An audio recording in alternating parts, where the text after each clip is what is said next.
જૂને કેમ મનાવવામાં આવે છે? તો આપણે બધા જાણતા છે કે 21 જૂન એટલે વર્ષનો સૌથી લાંબો દિવસ. અને આ ઊંડો શ્વાસ લઈશું, ઓમકાર ચાલુ કરીશું.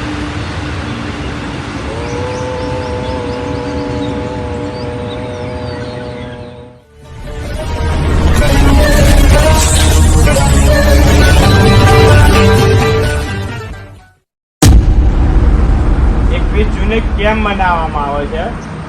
તો આપણે બધા જાણતા છે કે 21 જૂન એટલે વર્ષનો સૌથી લાંબો દિવસ. અને આ દિવસે ગ્રીષ્મ ઋતુ પૂરી થાય અને વર્ષા ઋતુ શરૂ થાય, એટલે ગ્રીષ્મ સંયોગ તરીકે ઓળખાય આ દિવસ. એટલે આ ઋતુ હવે જે ચાલુ થઈ એ બીમારીની ઋતુ ચાલુ થઈ. જ્યારે આપણે ઉનાળો પૂરો થાય, ચોમાસામાં પ્રવેશ કરીએ એટલે ખૂબ બીમારીઓ થાય. આખું વર્ષ તો આપણે યોગ કરવા જ જોઈએ. આપણી શરીર માટે વ્યાયામ યોગ ખૂબ મહત્વનું છે. પણ આજે યોગ દિવસથી કે ભાઈ કદાચ કોઈએ છોડી દીધું છે વર્ષમાં કે ભાઈ હવે ઉનાળો છે, ઉનાળામાં કસરત કરવી ના ગમે એટલે છોડી દીધું છે. તો આજે યોગ દિવસથી ફરીથી ચાલુ કરીએ. અને આ જે 15 દિવસ મહિનો છે એમાં તમે શારીરિક વ્યાયામ પ્રાણાયામ કરશો તો જે બીમારી આવવાની છે એ બીમારી આવશે નહીં અને આપણે સ્વસ્થ રહીશું. અને આ વર્ષ જે છે યોગ દિવસની દરેક વર્ષની થીમ હોય. 11મો વિશ્વ યોગ દિવસ છે. સામાન્ય શ્વાસ કરી અને પછી ઊંડો શ્વાસ લઈ 3 વાર ઓમકાર કરી આંખો બંધ. ઊંડો શ્વાસ લઈશું, ઓમકાર ચાલુ કરીશું.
दो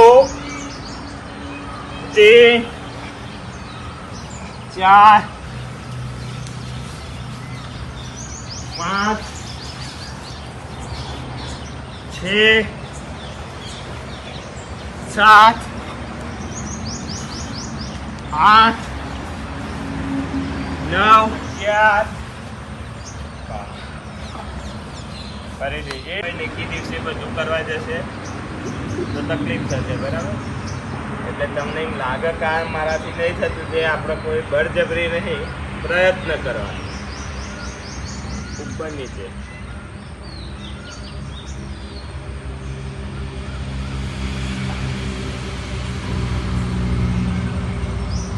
યોગમાં છે ને દરેક વસ્તુ શ્વાસ.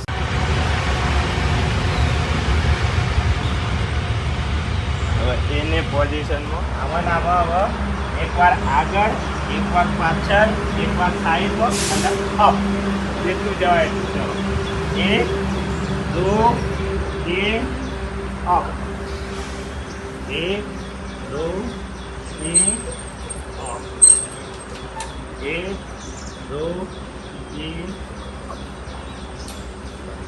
અપ.